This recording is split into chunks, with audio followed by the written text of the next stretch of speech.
nosotros continuamos en esta conversación con el cafecito en un lunes que está bastante interesante. Procuraremos agotar temas que son de interés, que han estado en la palestra durante las últimas semanas, pero que conocer a profundidad todo lo que tiene que ver con reforma fiscal y tributaria y hacerlo de la mano con expertos siempre será necesario, porque nos permite como ciudadanos empoderarnos con información de estos temas que nos tocan a todos. Al final de cuentas, los impuestos los pagamos todos nosotros, o así se aspira a que sea. Y es para esto que recibimos en la segunda parte del cafecito de hoy al señor Agustín González Morel. Él es doctor en economía, magíster en administración, psicología industrial y además en pedagogía universitaria. Ha trabajado en múltiples universidades como Pucamaima, Mautesa, la UAS, y hablar de reforma fiscal doloroso, pero necesario, don Agustín. Muy bien. Bienvenido al cafecito en este lunes. Gracias, Ileana. Bueno, un placer. Arranquemos, doctor, aunque duela. Hay que hablar de reforma fiscal, hay que hablar de reformas tributarias, porque siempre se interpreta que va solo de la mano con el tema de más impuestos, pero tiene, como tal lo evoca la palabra reforma, se tiene que reformar también el gasto, se tiene que reformar también las prioridades de inversión. Y en este sentido, vámonos a lo genérico. Ciertamente la República Dominicana está en un buen momento para, digamos, hacer reformas profundas en términos de gasto, de estructura del gobierno y del Estado. ¿Entiende usted en la interpretación de lo que se ha propuesto que pudiera ser lograble este cometido, más allá de cobrar más impuestos? Ileana, mira, la reforma fiscal integral, yo le llamo integral, es una necesidad y es una prioridad. Nosotros tenemos como país una estrategia nacional de desarrollo 2010-2030, y uno de los compromisos más grandes que se asumió con esa estrategia fue la del pacto fiscal. Fueron 3 pactos: el pacto eléctrico, el pacto educativo y el pacto fiscal. Al pacto fiscal se le ha ido dando de lado, se ha ido posponiendo. Porque tiene un precio político. Tiene un costo político, y ese costo político los gobernantes generalmente lo obvian, tratan de darle largas, pero el presidente actual, Abinader, todos sabemos que quiere dejar un legado. Y uno de esos legados es precisamente el pacto fiscal. Todavía a nivel gubernamental no se tiene una propuesta, no se ha evacuado una propuesta concreta. Digamos que el gobierno ha estado en una especie de tanteo para ver lo que plantean distintos sectores, porque la reforma no es más que un juego de diferentes partes. Y se tiene la creencia de que muy pronto, inclusive antes del 16 de agosto, posiblemente se tenga ya una propuesta oficial para fines de discusión.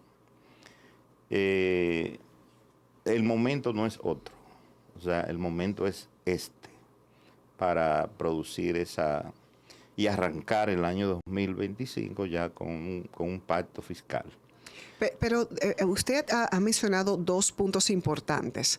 Ha mencionado la palabra legado del presidente Luis Abinader, que en términos de manifestación pública ha mostrado la intención de lograr un pacto o una reforma lo más integral posible.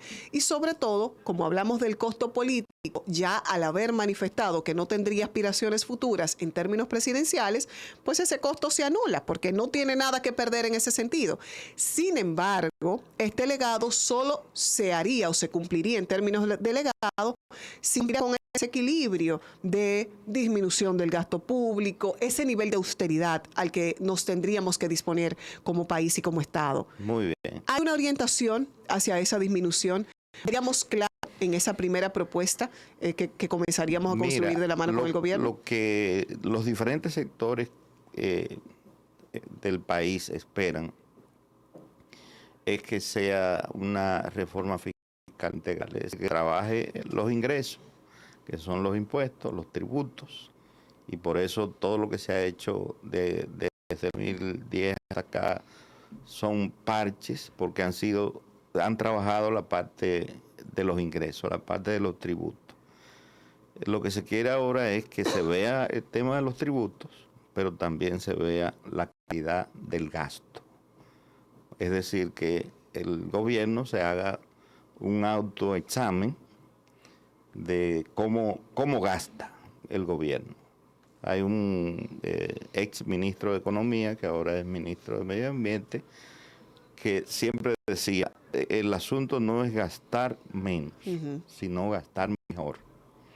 Entonces, esa nueva reforma tiene que examinar ese gasto y ver si realmente lo que se está haciendo correctamente, se está haciendo como se debe. Y el gobierno está no solamente aumentando eso, sino bajando gastos, porque es la única manera de bajar el déficit fiscal. Tú sabes que el déficit fiscal es el resultado de más gastos que ingresos. Y mientras más baja el gasto y aumenta los ingresos, entonces tú vas a tender al equilibrio, que se llama el equilibrio presupuestario. Usted que tiene experiencia en ese sentido, ¿habría alguna esperanza, así sea remota, de eliminar el tema anticipo de quienes cargamos pesado, y aquí me incluyo como muchísimos otros dominicanos y dominicanas, con esto que en principio supuso ser transitorio, sí, y que se ha quedado y ya fue parte incluso de los ingresos para el presupuesto Una de las demandas de todos los sectores económicos y trabajadores independientes es la eliminación del anticipo. Pues el anticipo es un cobro anticipado, como dice su nombre, pero que tú no tienes seguridad de ese ingreso. A ti se te estima un ingreso basado en los datos de años anteriores, pero tú no tienes ninguna seguridad de que esos ingresos se van a dar. Es una forma algunos dicen, pagar sin ganárselo todavía. Exactamente, es una forma del gobierno controlar un poco la evasión en alguna medida y de asegurarse un flujo de caja, porque el anticipo es un dinero que te va a entrar como gobierno y con eso tú aseguras un dinero, ¿no? Tú aseguras que un dinero te va a estar llegando, porque la máquina de emisión de dinero del Estado no se para nunca. Así es. Doctor, también parte de la promoción de la reforma fiscal ha sido justamente las presiones internacionales en términos de lograr mejores condiciones para los mismos préstamos y financiamientos de obras en sentido general. Si ciertamente esto se lograra, pero con el nivel alto de endeudamiento que tiene el país y además con esa diferencia o ese déficit que tenemos, que cada vez se hace más grande, ciertamente todavía estamos en buen lugar para lograr que esas mejores condiciones nos puedan beneficiar en términos futuros, o estamos muy encharcados y todavía nos va a tomar un tiempito, a pesar de la reforma, poder salir de un endeudamiento tan importante. Bueno, la meta del equilibrio, que sería cero endeudamiento o muy poco endeudamiento, es una meta de mediano plazo, no es una meta de corto plazo, no la vamos a lograr en el corto plazo. Pero hay que frenar eso, se habla de un endeudamiento cercano al 60% del PIB, del Producto Interno Bruto. No es una cifra para alarmarse, pero sin embargo, en términos de indicadores internacionales, indica que es una economía que puede entrar en una situación de como se diría en inglés, de default, o sea, una dificultad para pagar. Entonces, una vez que un país entra en una situación así, entonces ya se prenden las alarmas, el país empieza a hacer, va a tener calificaciones internacionales un poco negativas o no muy buenas, y eso implica encarecimiento. Es como un círculo vicioso, porque eso implica que el país,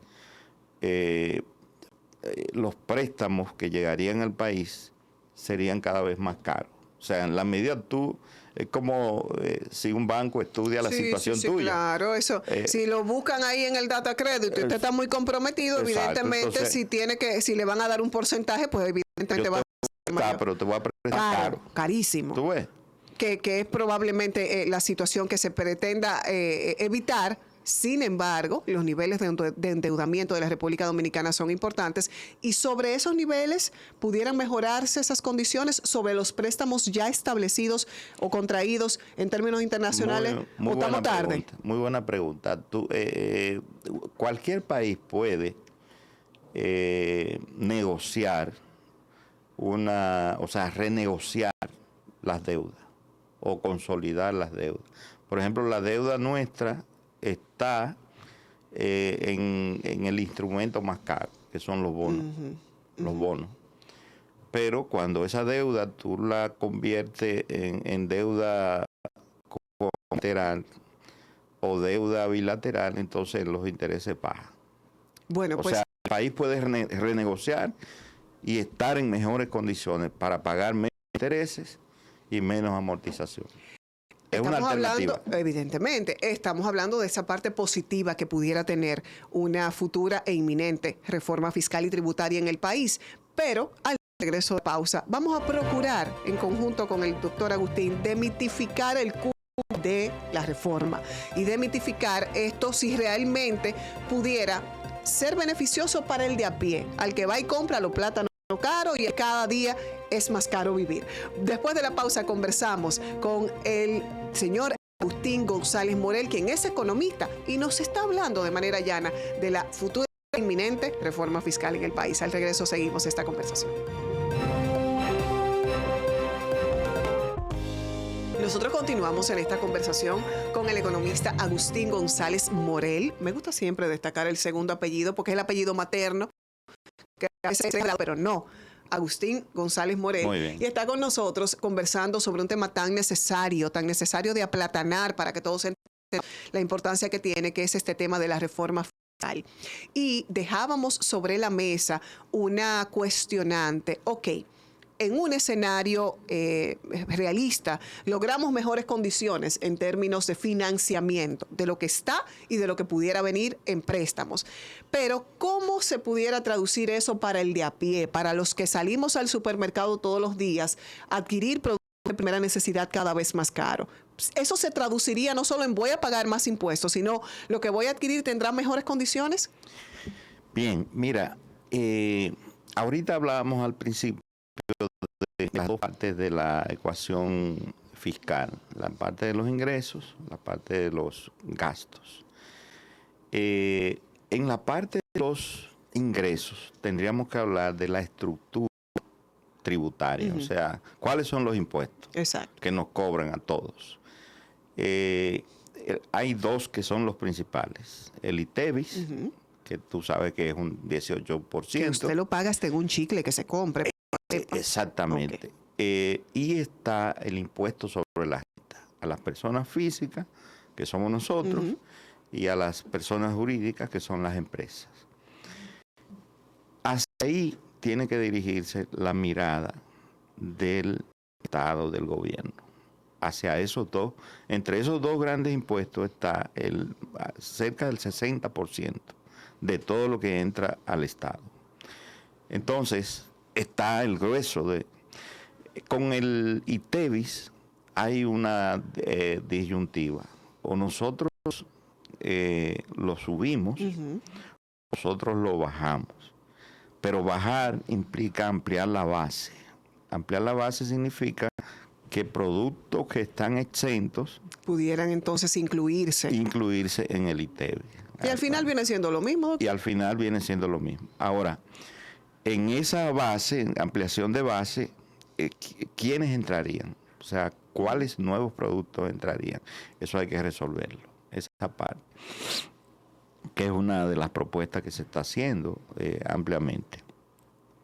En la parte de impuestos sobre la renta, veamos el caso de las personas físicas, que somos nosotros, los empleados, los profesionales independientes. Aquí hay una oportunidad para que una franja importante de la población se beneficie.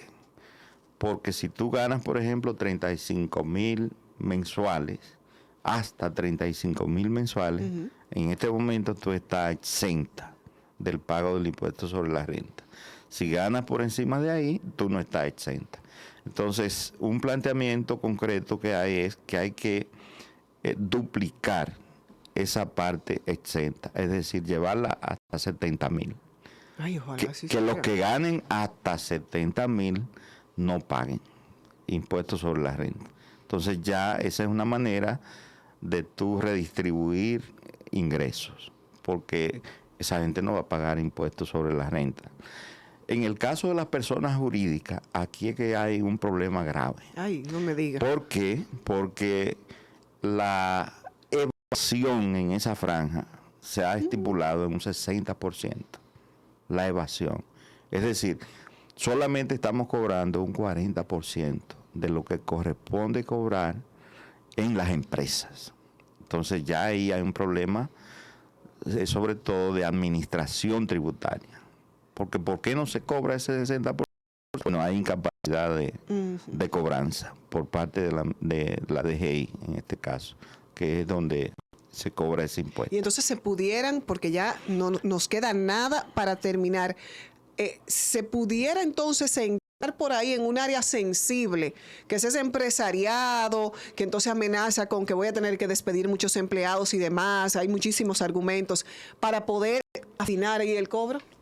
Así mismo. En el caso del ITEVIS, que también concierne a las empresas, hay cerca de un 40% de evasión. Solamente estamos cobrando 60%. Fíjate que hay dos hoyos, dos orificios muy grandes. Hay que atacar también. Que hay que atacar. Y entonces, ustedes saben que no es solamente a nosotros que pagamos el 18 y el impuesto sobre la renta, sino también a esas grandes empresas, y hemos siempre también abogado por la evaluación de muchísimas exenciones. Exactamente. Que por ahí también. Doctor, qué mal que se nos haya acabado el tiempo y que tenemos hay muchísimas otras cosas que faltan. Hay muchísimas otras cosas. Doctor, usted tiene que venir pronto y mucho más cuando salga ese borrador oficial, podamos evaluarlo y desglosarlo aquí para que la población, porque esto es un trabajo social. Me comprometo a venir. Ya sabe que lo estaremos con la propuesta en mano, punto por punto, vamos aquí a desglosar en un programa completo en el que le estaremos recibiendo. Gracias, hemos recibido al economista Agustín González Morel, que ha estado con nosotros hablando de reforma fiscal y tributaria, y pues por supuesto les invitamos siempre a continuar con el contenido de Teleuniverso. Feliz resto del día.